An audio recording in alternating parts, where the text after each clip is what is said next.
Good afternoon, class. My name is Shalita Dixon, and I am honored to be able to speak with you all today. Your teacher allowed me about 5 minutes to talk to you all about general Navy information.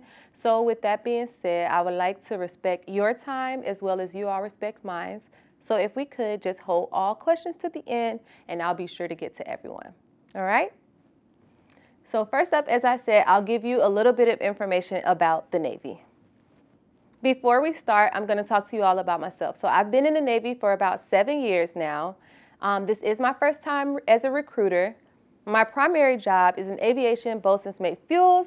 So I worked with all the field dealing with the jets as far as like cleaning it, inspecting it, making sure the ship is balanced as well. We have two parts to our job. So some people work on the flight deck with the actual jets.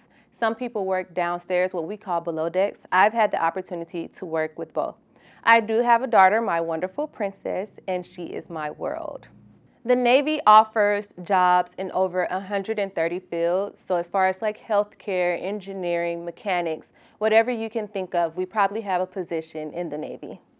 As far as the road to success, everybody's road to success looks different. So whether that's going to school or finding a job that fits you best, or maybe even trying out a few things, we may have an opportunity for you.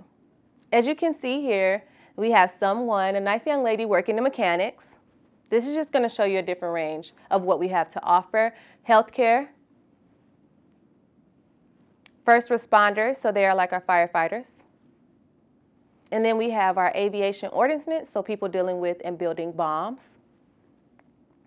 So that just kind of to give you an idea, picture, infographically of like what we have to offer. But I will say this, the Navy is a very STEM-heavy military branch. So I know when you guys hear military, you think, okay, boots on the ground, I got to be out here fighting. But that's not that with the Navy. Our fight looks a little different. So we're very heavy on science and technology and mathematics and jobs like that. So we're more of what it takes to have a city run. Those are the jobs that we would have to offer. So to give you a few examples here, this is just a short list of what we have to offer. So you can do anything ranging from a fighter pilot to an electrician's mate. So if you're good with wires and electrical things, then that's your type of ordeal. Or you can be on a different range of being a surgeon or doing something more exciting like an explosive ordnance disabler. So the options are there. Remember we talked about that road to success? Well, everybody's destination does look different. So for some, you may not want to go straight into the workforce, and that's understandable. So education may be your primary goal. So when we talk about education, let me tell you about a few ways to get your education for free.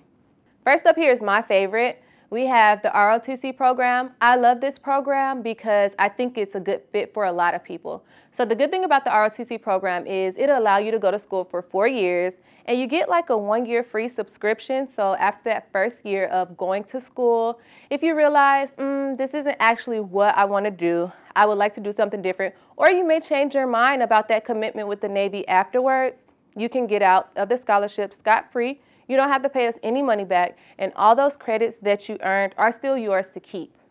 Another good thing about it is the stipend that you also get. So you'll get money for books and you'll get money for housing and everything like that. So it's a pretty good deal, if I do say so myself. And you get to have the 4 years of college experience without having to worry about work. The next way is the GI Bill. I like the GI Bill as well because it's a little flexible. So you can use it while you're active duty, you can use it when you get out. The GI Bill is another scholarship that will pay full tuition. Now there are stipulations to it because if you do come in our part-time position, then you only get part-time benefits to it. But if you're in full-time, you get a full coverage scholarship. This will allow you to go to school. This is your scholarship to have. As long as you have breath in your body, that's your scholarship. So it doesn't matter if you're 56 and wants to go back to school, you can use your GI Bill to go back to school. Or if school was never your thing, you can transfer it to your spouse or your kids, like myself. I plan to transfer mine to my daughter that we talked about in the beginning.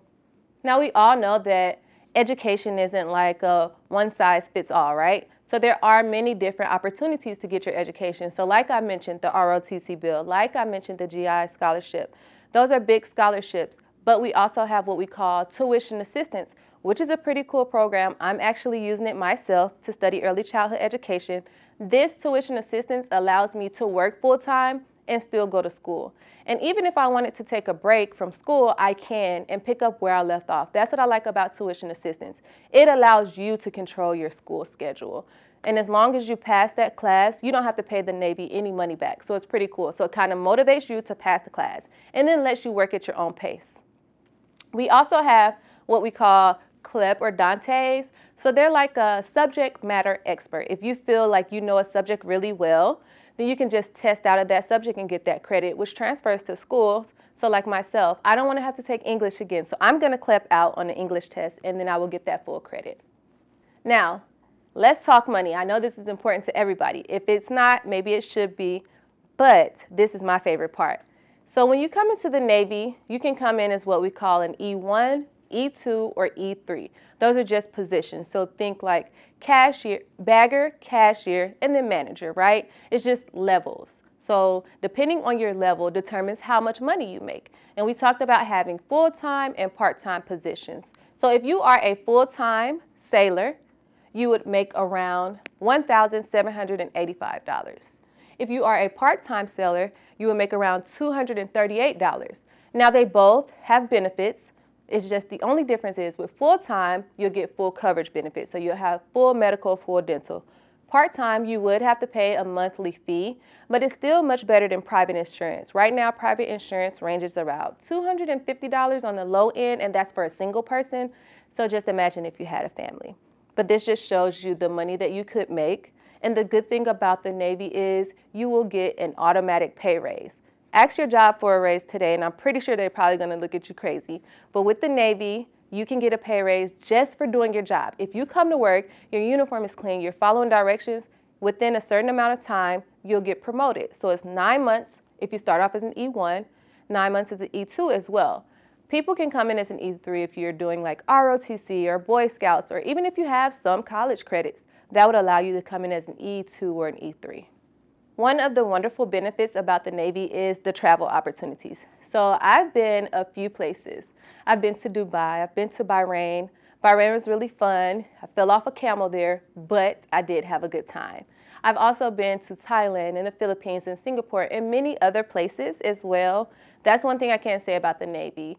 If you want to travel, you will get that opportunity. That's one thing that did draw me into the Navy, because I did talk to other branches as well. But when I heard travel, I knew that was me. I was the girl for travel. And as you can see, this is just some of the places that I've been. So I say all this to say, no matter what your end goal is, no matter what your target look like, there is a route in the Navy for you. If you come in and talk to your local recruiter, you don't have to worry about making a commitment. We can just talk about all the information we have to offer and see if we have something that works for you. For those of you who are interested on how the process works, the first thing you would do is find your local recruiter. Luckily for you, I am the local recruiter for this school, so you guys can just hit me up. The second step would be to see if you pre-qualify, right?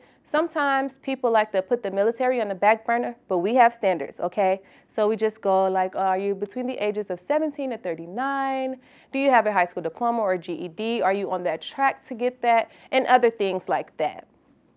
The next step would be to take your ASVAB. Many of you may take your ASVAB in high school, which is great because it's like a practice. If you don't do well on it, it's like you never took it. So that's kind of like the beginning process and how things would work. From there, it gets a little bit more in depth, but if you're interested, I'll take any questions afterwards.